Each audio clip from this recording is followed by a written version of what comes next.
I'm looking forward to this because this is my deep dive space that I love to interact in and Yeah, speak about. So I'm really excited with this conversation.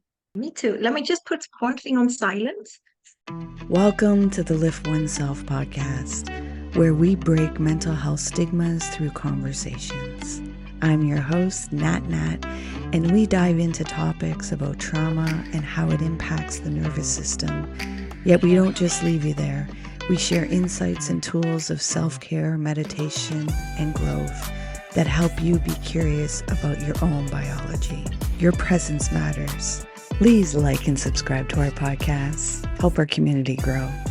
Let's get into this. Oh, and please remember to be kind to yourself. Is there anything that you feel inspired to talk about that came up maybe in the past few days or today? It's funny. I was actually driving. I like to drive, but I had to go somewhere today, and I took the back roads because I'm in Spain, so you see all the fruit trees and everything, and I love that because it gives my mind, it creates peace in my mind. Not that I meditate, I do, but this is different. And I was thinking about life, really thinking about life. And again, sometimes it's these experiences that we go through. And I was thinking, even though I've learned a lot, I still allow people to take advantage of me. And then it's like, I'm not mad because I take responsibility for it, but it's like, it's so subtle to help someone. But there is, of course, it's an energy exchange. It doesn't matter. But it's still nice to just get an energy exchange for it. And I was thinking, but you know what, Brigitta, it doesn't really matter. It's okay. You've helped somebody on their way. They've been inspired to move forward in their life. And that's actually the main thing. We're speaking the same language. Navigating with being a helper. I'm a helper. Yes. I've worked on the aspect of the nervous system with the 4 Fs, the fight, flight, freeze, and fawn. Yes. So I Got understand it. I've done a lot of fawning, people pleasing, helping, wanting Yeah. other people not to suffer pain, feeling the reward that you get from people. Because, if you didn't get a sense of reward by helping people, people wouldn't be doing it. So there's a sense of Correct. reward system that comes in. Yet my work in the past, like 2 years, has really been to release that defense mechanism of thinking I Yeah. need to share and to give to everybody, No, and you don't. recognizing, wait a Yeah. minute, are you taking care of you? You can give. I've made it that I cannot be one that just doesn't give. You don't have to overgive. No, you do not. Absolutely not. And I realized that because, I'm a light language healer and I love it because it gives me practice. I do have my clients, and this was someone that I'd been helping for nearly 3 months free of charge. Now she's doing light language because she went to my mentor and it's just flowing for her. So I know she's going to get her clients and stuff like that. And it's amazing.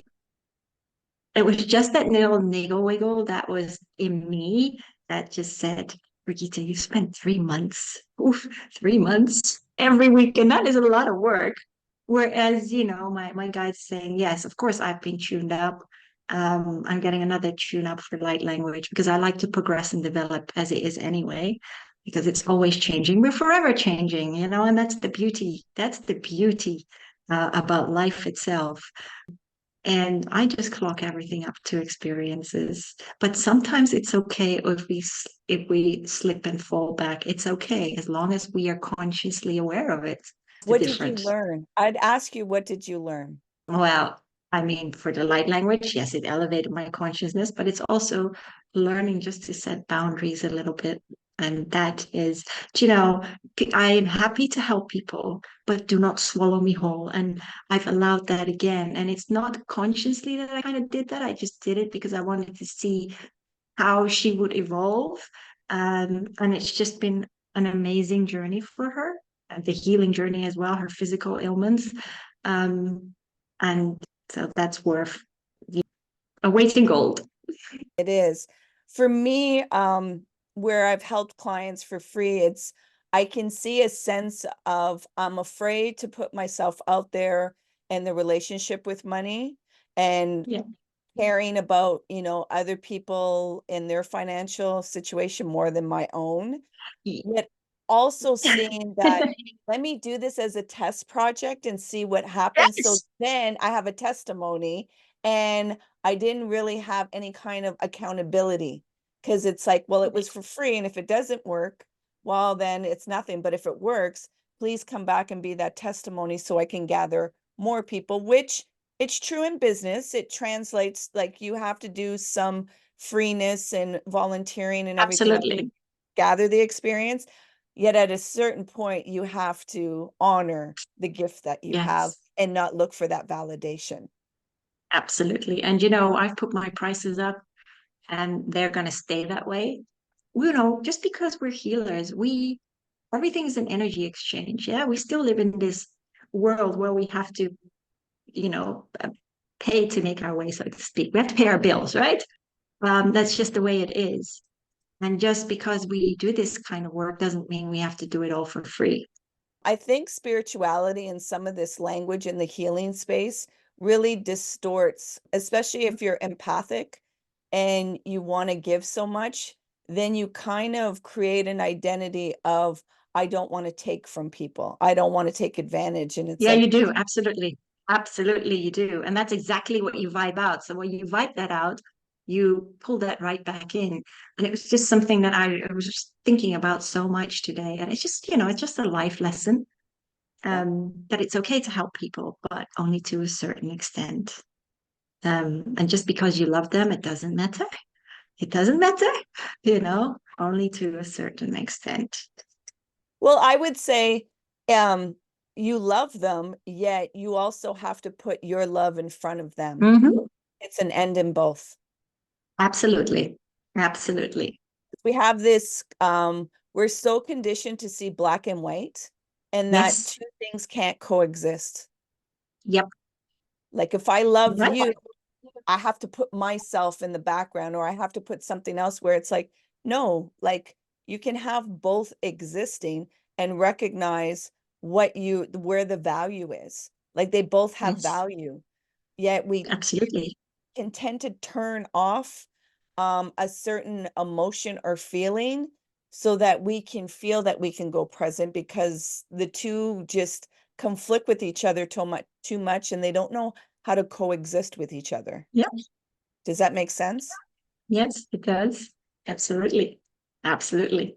Do you know what I do now, though? I am following somebody, Jeffrey Allen, on Mind Valley, and I don't care for the guy that runs it, but the grounding exercises, I'm telling you, how to harness your spiritual energy. It's so powerful, so simple, yet so profound. It's just like, oh my gosh, to quieten your mind. I just pop a couch right behind my eyes and I just sit there and then I ground myself, and you envision the roots going down all the way to the core of the earth and then it comes back up. And then you just expand your energy and you're so present in your body. It's unreal. That's the main thing of healing, is coming back to home, coming back in your body. Yeah. Yes, it is. A lot of us are in our head, Mhm. and it's where, if you want to be connected with intuition, with energy, it requires you to come back into the body, Yeah. and Yes. understand your nervous system, understand what Yes. the biology, and honor your uniqueness. It's Yes. very difficult not to get into the comparison trap and compare your abilities or your strengths to somebody else and have those wants and desires, where it's like, are you honoring where you are right now and Yeah. allowing that to amplify in abundance? And yet we're indoctrinated and we're told Yeah. that we're not good enough and to do Sure. better and to be better Yeah. and yada yada. And then you start running, not appreciating what you do have. And when you scorn the body, Yes. that creates a disconnection in communication. Absolutely. Not only that, but you're like a hijacker or a robber on on the Meridian Highway within your body. I call it that, like a carjacker. Exactly. exactly. So, and this is the inner work where I think with what I try to give the message, because there's a part where all of a sudden you have the ha, you've done the work, you feel like, oh, I get it now. I'm on my surfboard, I'm surfing, everything's fine. So you think you're at an arrival and nothing will disturb me anymore. I'm on my fly high and Oh, everything will be amazing. And it's like go no, and then boom, life hits you and you're like, and it's like, well, you're learning this to be able to navigate. There's no arrival. I know you would like it. I would like it too. Yet no, there isn't. life is impermanent and it's going to hit you with different things. And your nervous system, what you want is a healthy nervous system that can ride the waves, not, Absolutely. and it's like brakes. You don't want to always be on the brake and you don't always want to be on the gas pedal. You No, need to pivot between the two, or else you can't no. experience. I call that going from station to station. I feel for some people when they're looking, and I've been there, looking Yeah, for all answer, that pill that will just make it all the time. And it's like, that's not being human. And you came to experience a human I experience. agree. I agree. Yes. But you need those And I tools. always say, yeah, do you know what I say about human? I always say, you split the words up, which I'm sure you know. You've got you and then you is color or light, light. We're light men wandering the earth, trying to understand and navigate life through our experiences and returning to that love for ourselves and each other. Exactly, exactly. Well, some of this is we've already gotten into the conversation. Yet I want to welcome you onto the podcast. It's a delight to be able to talk to somebody openly and to dive deep and share ideas and experiences. So I'm looking forward to what further we are going to dive into in this conversation. So welcome, Birgitta. Oh, thank you so much for having me, Nat. Yeah, we were already having an interesting conversation. Yeah. Will you join me in a meditation so that we can ground and sync our hearts together? Absolutely. And for the listeners, there's many of you that listen to a podcast in a car or running or doing activities. I'll ask you to not do the visual prompt I'm stating. I want you to keep your eyes open so you can keep yourself safe and other people safe. Yet the other prompts you're able to follow through and do with whatever activities you're doing. So, Birgitta, I'll ask you to close your eyes. And you're going to begin breathing in and out through your nose. And you're going to bring your awareness to watching your breath go in and out. You're not going to try and control your breath. You're just going to observe it.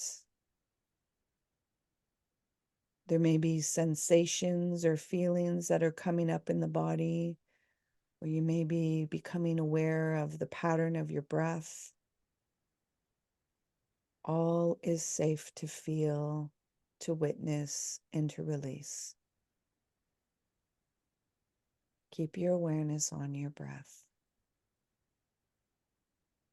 Surrender the need to control. Release the need to resist and just be. Be with your breath. Drop into your body. Stay with your breath.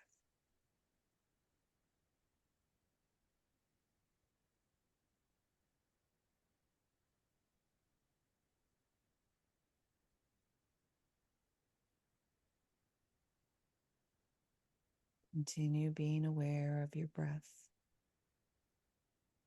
Birgitta, I'm going to ask you in your mind to create an intention you want to bring forth in this conversation and for the listeners. And when you've created that intention, I'll ask you to release it into your thought, your mind, allowing it to drop into your nervous system, down into your throat, your voice, down into your heart, down into your stomach, into your life force, while still staying with your breath, allowing that intention to radiate out, surrounding you in your energy force, while still staying with your breath.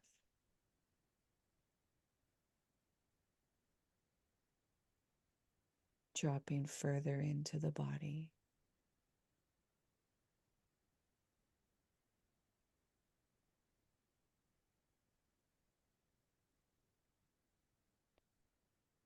While still staying with your breath, I'll ask you at your own time and at your own pace, you're going to gently open your eyes while staying with your breath.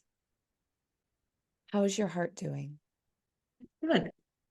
Can you let the listeners know who Birgitta is? Yeah, I can. Ooh, let me just, it was a good meditation. Thank you for that. Take your time. Yeah. So, well, who am I? As Saint Germain always says, I am you as much as you are me. We are all a part of each other. But as an individual, walking my journey here on earth, I'm a jack of all trades, but I'm also a soul empowerment coach, a divine channel, and a light language healer. So some of my listeners may not understand that language. Some of them will, yet some of them won't. So for the ones that don't, can you educate them what those titles mean? Yeah, so a light language healer is someone light language, first of all, is the cosmic language of love. You're not going to understand it on a conscious level, and you don't need to understand it. Your mind doesn't need to understand it, but your soul will absorb these healing codes just beautifully. And it's an ancient form of healing, but it's so beautiful. And it's different to like spiritual healing because like I said, the codes that come through from many of the light beings, it will pertain to that soul that's right in front of me.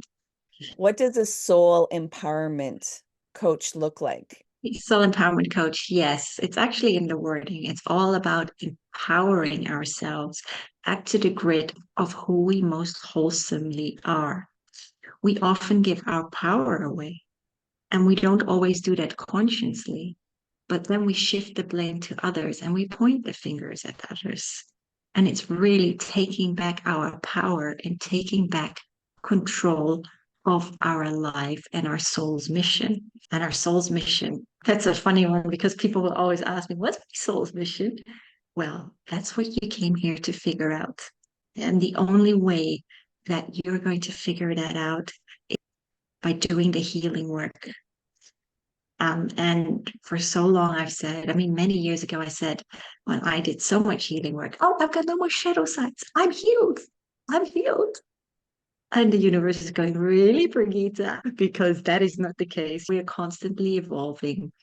And that's the beauty of life because life's just an experiment to experience in all its flavors. So that's a soul empowerment coach. And divine channel is I channel many of the light beings, the ascended masters, the archangels, many of the gods, goddesses. These to me are just labels because we're all light anyway. And it makes it easier for people to discern them when I convey the messages. And I just call myself a bike courier because I'm Dutch anyway. So whoever has a message to convey, I just jot it down. I write it down. And I love doing it. I really enjoy inspiring and empowering other people to live a life far more fulfilled than where they're at in this point in time. How did you get here? What brought you into offering these service to other people? What was it in your personal life that you experienced? A whole lot of, a whole lot of trauma. I had to go through a whole load of trauma. It was like a roller coaster, right? My life, honestly.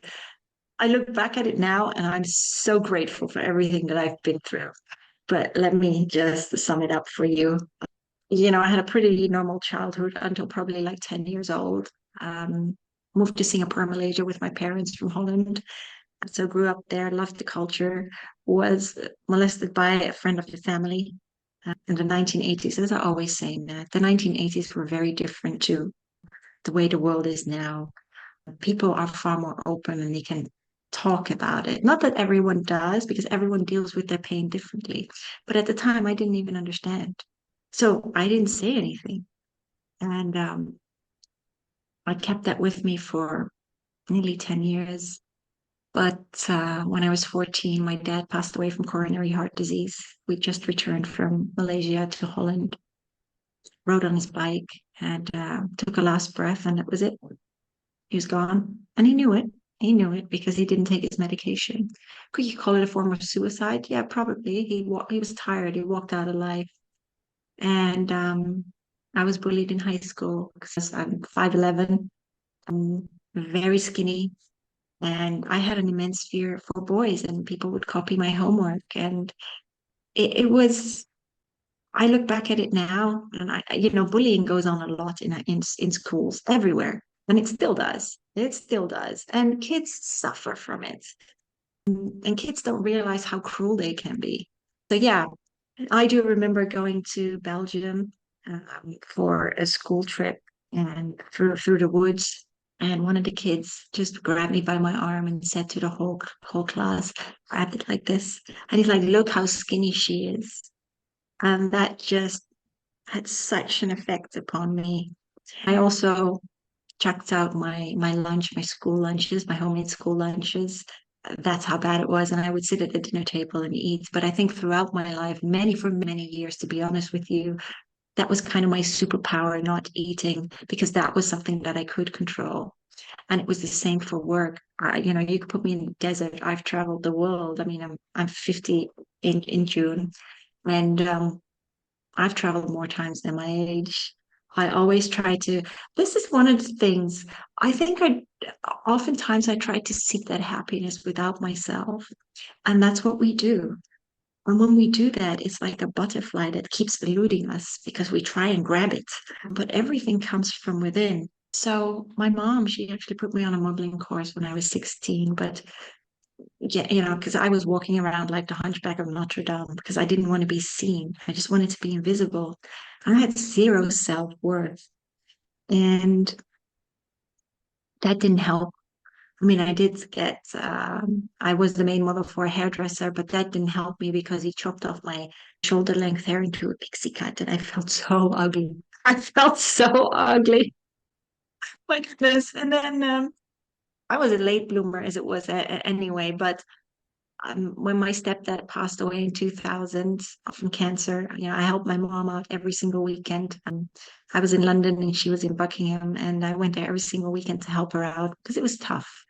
And when he crossed over, my mom was leaning on me emotionally, and I needed an outlet. And so I had friends, but they were a little bit in the drug scene. Off I went to the races for like 3 months. Coke, Molly, you name it. I was still functioning, but I suffered from blackouts. And the thing that really shook me to my core is that I had sex and I couldn't even remember it. It was like I was there, but I wasn't there. It was a violation. And that just went too far. And that's another thing, that is trauma. And so I carried that with me for a long time. I just potted it up. I traveled. I mean, I've been all over the world, but I also fell into dysfunctional relationships that was going to happen because I was so broken on the inside. I was so traumatized on the inside. That is exactly what I attracted because we attract partners that are triggers, sometimes triggers to us. They're reflections, they're teachers. And I wish people would see it that way rather than becoming bitter. It's like have that gratitude that someone has been in your life to show you the way, to show you these triggers so that you can so that you become aware of them and you can elevate your consciousness and understand more about life. And I needed to learn that because I was really good at people pleasing. Oh my goodness. I was so afraid to tell people how I felt. I had an immense fear of saying something wrong. I didn't want to hurt people. And that's the thing. I became such a people pleaser. People just walked all over me, all over me. And I allowed it. I allowed it. And my guides in the universe were going, hell, Brigitte, how's it going down there? In 2009, I really hit the bottom of that rock. I will tell you one funny story that happened that I've never said on a podcast. It's really funny. In New York, you have these charlatan psychics, right?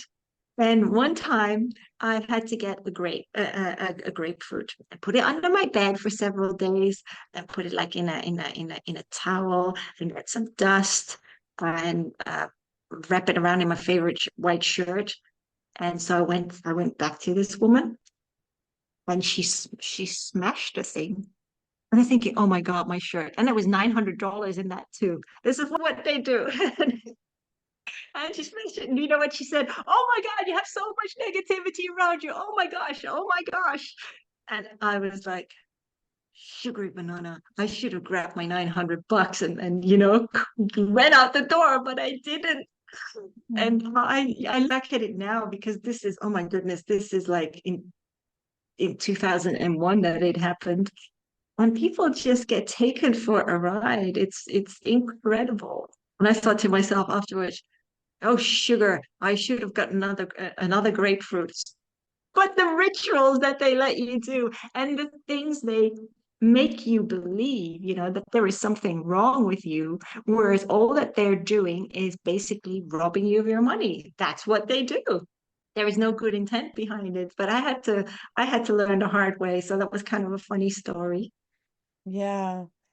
And, when we're trying to seek that validation or answers and going on the outside, Mhm. unfortunately, there's a lot of people that are predatory and they're going to take advantage of Yes, it. They see it right away.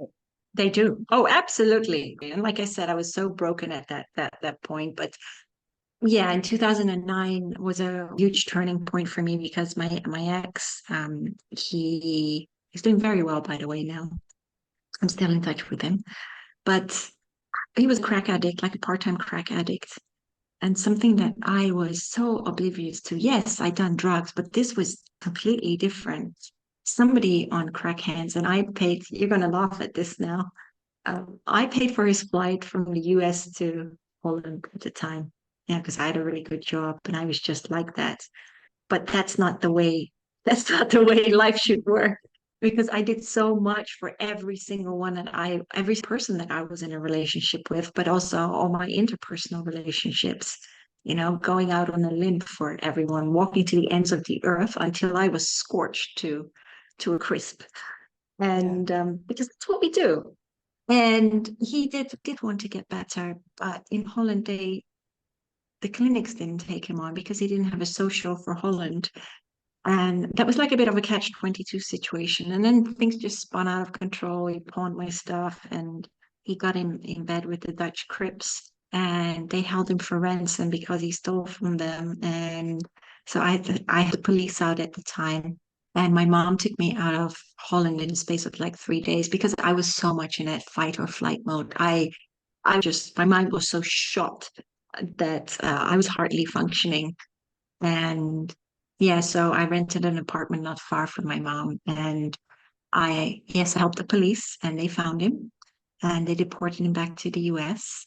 And whilst I was in the UK, the leader of the Crips called me and he's like, if I ever find you, I'm going to kill you. Yeah. And that really shook me to my core. But I needed to go through that. I look back at it now and that like I am so grateful for that experience. Not whilst I was in the middle of it, but I understood why I had to go through it. It was the start of my holistic journey and trying to figure out how to heal myself because I downed a whole box of ibuprofens. Very lame attempt at my own life. And all it did for me was like I had a good night's sleep and my headache was gone. And my mom just said, Brigitte, go and see a counselor. I did. But after having a 1 hour session with her, she just said, well, listening to you, I know you're going to be fine and you're strong enough to overcome this. And that didn't help me. So I had to figure out, a way forward. And I found a Reiki practitioner, and she was amazing. And I also studied under her for like 1.5 years for level 1 and 2. And yeah, that was an amazing journey for me. It helped me so much. And that was also really the beginning for me. And I studied many other healing modalities because I just wanted to understand. I studied drug and alcohol abuse, wanted to understand the minds of addicts and why they escape their pain on a temporary high. And it doesn't matter whether that's drugs, alcohol, chocolate, food, you name it. There are many forms of addiction. Many people escape their pain in different ways. And I studied aromatherapy, aromatouch, became a meditation teacher as well. And can't even go through the whole list, too much to name. But it helped me heal. It helped me understand a lot more about myself. And things were okay for a little while until I got another character presented to me on a silver platter, different packaging. And my guys were like, "Ooh, let's see what she's going to do now."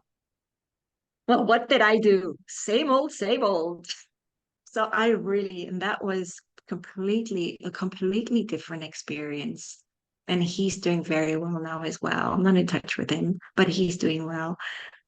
He had lost his mom, fell into depression, and he had a reckless and didn't pay the lawyer, and then eventually had a arrest warrant over his head. And he moved from an hour away to 2 doors down from me in St. Petersburg because I had bought a home in Florida when the market crashed back in 2013.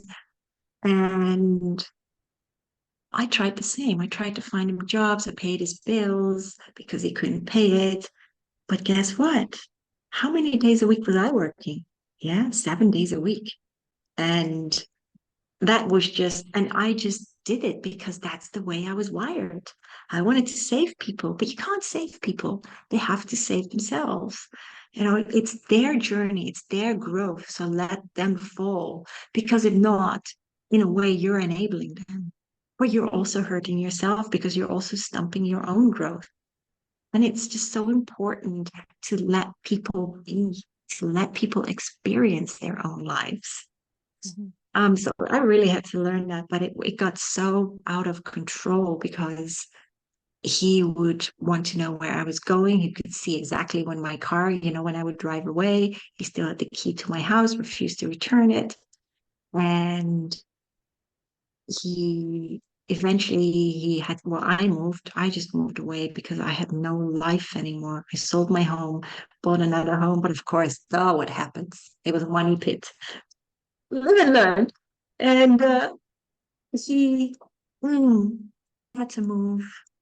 He did have to move. And I actually paid the deposit to the studio because he was begging and pleading for me. And so I did. And then it got even worse. I do remember this like yesterday. He needed to go into a hotel because his place was being tented out. The studio was being tented. And I had to pay for his 2 cats too. So I paid for the hotel for several days and he stayed there. And then he said, well, can you pick me up and can you bring me back home? But it wasn't done yet. But I wasn't going to pay for an extra night. And so I was so upset. I weaved through traffic like a maniac woman because I was just so done. I was so done. I was at a point where I couldn't give anymore. I was at the end of my rope. I don't even understand how a cop didn't stop me because I was running every single light and he was holding on for dear life in the car. I just remember this. But at the end of the day, and I was screaming at him. At the end of the day, he actually was able to go back to his home. And I was just crying and crying at the universe. And I said, I cannot do this anymore. And I learned to listen. I listened, and that little breadcrumb came in the form of my sister who had done combo treatment, which is shamanic fraught medicine. I just And did combo last month. did you? How Yes, I was did. it? It was an experience. It's phenomenal. It It is is. phenomenal. I highly suggest it. Just know there's a lot of discomfort. Yes. And I had the same thing. And I didn't want to go in with any expectations. So I did read up about it, but not as much. I did take a clean set of clothes with me. Oh, for sure. A clean set of underwear because it's so extremely physical. And as soon as the shaman put the points on, oh my goodness, it just rushed to my head. And I was just, purging because you also have to drink 2 liters of water, drinking water on its own. But yes, I did. And I had to run up and down the toilet. And it took me 4 hours, Ned. 4 hours. And the shaman said to me, Birgitta, do you know why? He's like, because your ego was battling so, so hard to stay put. And because I was so conditioned, I was so programmed to run a certain way that I didn't want to let go. And for me, what happened, I don't know what happened to you, but for me, what happened after I went 2 more times, but I was spaced out. And I was so clear after that. I mean, I couldn't lie down, didn't want the tea. I just wanted to walk, in nature. And when I got home, I had a good night's sleep, but I was so crystal clear. I actually, not that I had much clutter, but I got rid of a lot of stuff. It went to charity, and I made a whole bucket list of running. I promised my stepdad I would run in 2000 for charity. And I started doing that 16 years later. I went skydiving because I have a fear of heights. Well, I nearly peed in my pants. I was so glad when I hit the earth. Well, when I was back down. Yeah. And I knew that I needed to change my life. And it started with me. It was all about taking accountability and looking within. And so that was very, very powerful. So I'm not sure what you did after that. I learned to like I connected with that little girl that was sexually harmed as a little girl, of seeing, of how helplessness feels so uncomfortable, how vulnerability, as vulnerable as I am, there's still more depths of vulnerability that I can tap into. And I also saw that I wouldn't allow him to help me. So I crawled to the bathroom and I lifted myself up on the toilet, and he was like, yeah, I noticed that. And now that you're giving it verbiage, now you understand for yourself, like what that looked like. Yet he's like, it's understandable that your biology would want to protect you. Like, you didn't know me. It's a male and I'm in a Yes. situation that's very vulnerable.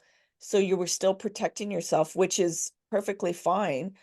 It's also seeing like, why wasn't I able to ask for help? And trust in, like, listen to my intuition. Yet, there's always two sides of things, or three or four. So it's not just one thing to hone in and you didn't do this. It's like giving context to a situation, and, expanding your self-awareness and really allowing yourself to befriend your nervous system, befriend Yes. all of these defense mechanisms, and come into your body. Like, one thing that Cambo does, it's not a psychedelic, it doesn't make you hallucinate or anything. It brings you into your body and you cannot, Yes. and there's That's almost, very true. You're and right. there's It's very true. it's Yes.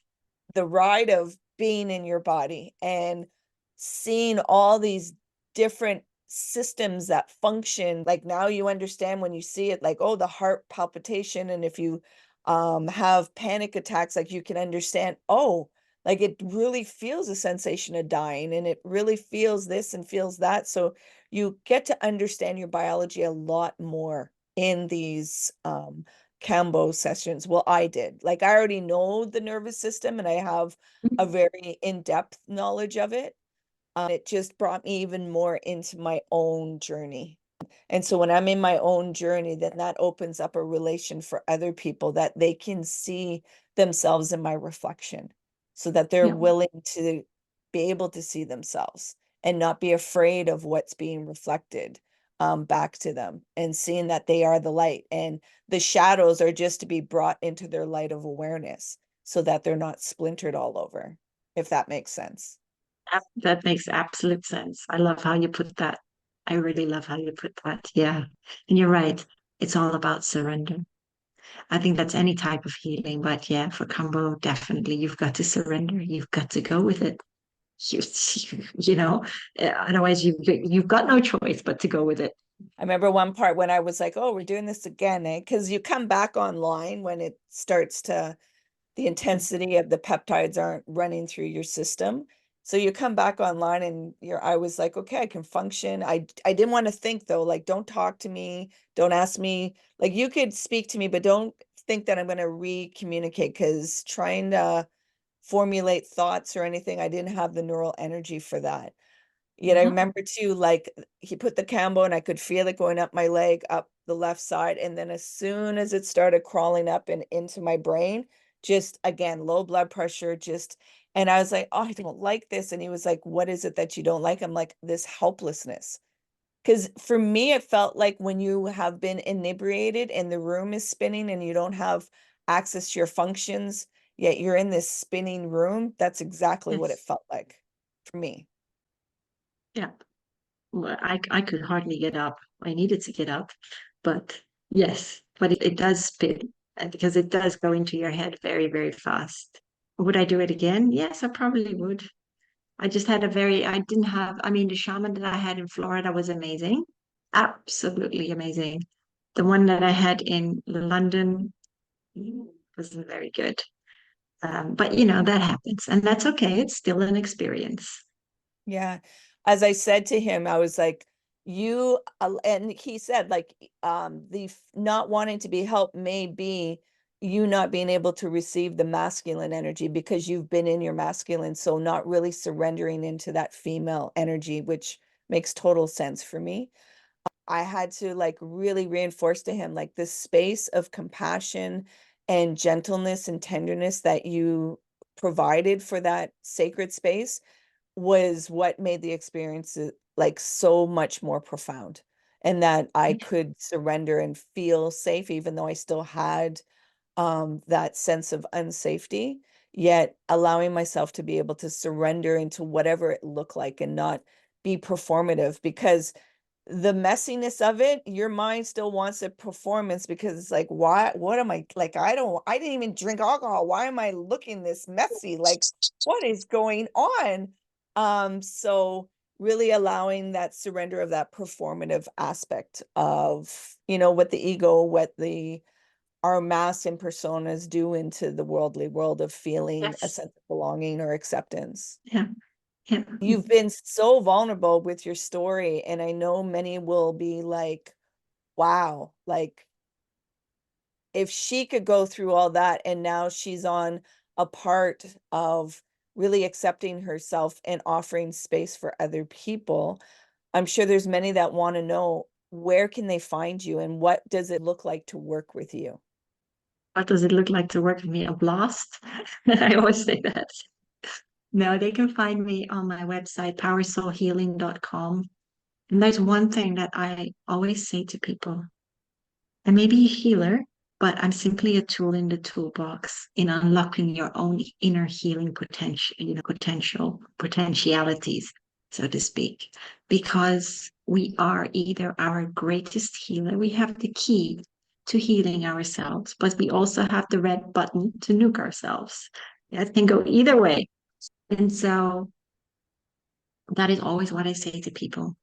And when it comes to the light language healing, the healing will go wherever it needs to go. It's not like I'm some fairy godmother because I'm healing goes in stages. It's not like boom, you have one session and it's completely whatever you're suffering from, it's completely gone. It goes in layers, and what is meant for your soul. Yeah, because I mean, come on, we're here to experience life. We're here to go through the darkness, yeah, the dark night of soul, and to understand life. If I were a fairy godmother, yeah, how would you have people understand life? I can't magically fix you, and I'm not here to fix you, but the light language, and I sometimes what will happen is I will delve into past lives, which people find fascinating, and there will be messages coming through, and I have to be really quick because it's, the light language and then the message coming through. But I am so humbled to be able to do that, and don't think it came overnight for me. It did not. I've had to really, even the channeling that didn't come overnight for me. That took me a while, but I when it came through after a workshop that I'd been to, I was just crying tears of joy. And it was just, you just put your mind aside, and it's just sitting down actually with a pen and paper or notepad and just saying to the universe, I am ready and open to receive. It's actually that simple. And rather than thinking with your mind, just allow for whatever comes through you to flow through you. And that's it. You're the vessel to be able to, or the transmission to be able to Yes, allow the frequency to come through. So no different like a radio transmission, that absolutely. one end to the other end, and just allow that frequency to go out and the message to be to whoever it needs to be. Actually, I had two big significant I did four yesterday, yet I had another podcast where we were speaking about someone's mother that had passed away in 2021 during COVID, and Mhm. her front door opened up. And I was like, and she's like, that has never happened before. So let's not pretend like this isn't real. And I was like, yeah, your mom came to join us in the conversation and give you more reassurance. She's like, oh, yes, I know now. Like, I really know. Yeah, I totally agree. I mean, people that cross over are just in the room next door. They can see us. We cannot always see them. And that's just because of our level of consciousness. We vibrate at a denser level of consciousness. And there's one thing that my guides have said, actually, they sent Master Saint Germain, who I work with a lot. Um, and he said, when people cross over, often people monocolor their grief. They remain in that grief and they cannot get past it. And yet, when the soul transitions and it reawakens back home, it celebrates its graduation and it wants you to be happy for it. And we don't see that because it's been so ingrained within society that death is morbid and it shouldn't be celebrated. Whereas millions of years ago in other civilizations, it was celebrated. There may have been a period of sadness, even in the Atlantean times, even though they vibrated at a higher level of consciousness. But it wasn't like year in, year out because they understood the cycles of life and death and reincarnation. Like with every death, there's a ripple effect that awakes people, Yes. that becomes aware of, oh, I value the time that I have of life, and being connected back into joy of, Yes. living a life fully lived. It doesn't mean that you don't have responsibilities. It doesn't mean that you don't do mundane things or things that you don't want to do. It's having a different perspective of, this is the thing that's supporting my life. So how do Yes. I frame Absolutely. it in a wholeness with a W? Yeah. And that is, I think, that is that crux point where people are being lived rather than living their lives because they go to a job or they work from home. And, I've done it last year, worked nearly 70 hours a week until it was like, Birgitta, what are you doing? This is not your passion. Yeah, but I'm responsible. Yes, but I'm sorry if you get driven over by a bus or hit by a bus tomorrow, they will replace you in the space of 3 weeks. And we don't often realize that, but you need to figure out what's important to you. What makes your heart sing. Yeah. I want to bring you into a reflective question. Mhm. I'd ask you to take your awareness right now and bring it back to your 18-year-old self. And you have 3 words to tell your 18-year-old self to carry you through the journey. What would those 3 words be? Strength, love, and freedom. Beautiful. Again, I want to thank you for this delicious, vulnerable, open, truthful conversation. I really appreciate having these kind of discussions and dialogue so other people can start to be interested or take a peek into their own healing and not feel like they're alone and not feel chastised or judged by their own judgment. Yep. So that they can start beginning the process of within in that journey in their portal. So thank you for doing the alchemy, taking that trauma and those impurities and turning them into gold and sharing them with other people. No, thank you so much for having me, Nat. As I always say to other people, don't let the world make you bitter, because what other people think of you doesn't matter. It says more about them than it says about you. Do what works for you and do what makes you come alive, and walk your healing journey, and just reach out to someone. Reach out to anyone if you're suffering, but don't suffer in silence. Yeah, beautiful. Please remember to be kind to yourself. Hey, you made it all the way here. I appreciate you and your time. If you found value in this conversation, please share it out. If there was somebody that popped into your mind, take action and share it out with them. It possibly may not be them that will benefit. It's that they know somebody that will benefit from listening to this conversation. So please take action and share out the podcast. You can find us on social media on Facebook, Instagram, and TikTok under LiftOneSelf. And if you want to inquire about the work that I do and the services that I provide to people, come over on my website, come into a discovery call, LiftOneSelf.com. Until next time, please remember to be kind and gentle with yourself. You matter.